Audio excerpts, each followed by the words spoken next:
दिव्यांग बांधवांसाठी दिला जाणारा निधी सन 2023 पासून ते 2025 पर्यंतचा अद्याप निधी मिळाला नसल्यानं सोमवारी 2 डिसेंबर रोजी दिव्यांग बांधवांनी ठाणे महापालिकेसमोर उपोषण छेडलं होतं। तसंच भाजपा दिव्यांग विकास आघाडीचे ठाणे शहर जिल्हाध्यक्ष आनंद बनकर यांच्या अध्यक्षतेखाली हे आंदोलन करण्यात आले। या निधी मिळाला नसल्यामुळे दिव्यांग बांधवांना अनेक मोठी समस्या सामोरं जावं लागतंय।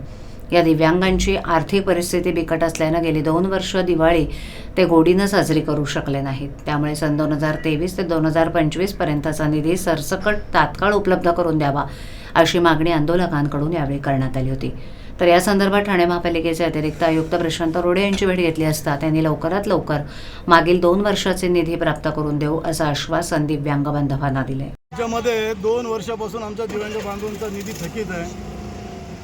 23-24चा आणि 24-25चा तर आपला दिव्यांग बांधव जो अजून म्हणजे अक्षरशः आमच्या दिव्यांग बांधवांना निधी न मिळाल्यामुळे त्यांची दिवाळी उपाशी गेलेली आहे, दिवाळी कोरी गेलेली आहे आणि वारंवार चौकशी करत असताना सुद्धा महानगरपालिका याच्यावर कोणताही विचार करत नाही आहे किंवा दिव्यांगांना निधी देण्याच्या बाबतीमध्ये सकारात्मक भूमिका घेतलेली नाही आहे। आज आमच्या भारतीय जनता पार्टीचा मी ठाणे जिल्हाध्यक्ष आनंद बनकर त्या माध्यमातून आम्ही एक आंदोलन घेतलेलं आहे महानगरपालिकेवर। आता आमचं जे कमिटी आहे या संदर्भात आम्हाला बोलवलं होतं आणि उपायुक्त जे रोडे साहेब आहेत त्यांनी आम्हाला आश्वासन दिलेलं आहे की 2 वर्षाचा निधी तुम्हाला आम्ही देणार आहोत आणि आता जस्ट त्यांचं पत्र वगैरे आम्हाला या संदर्भामध्ये मिळणार आहे।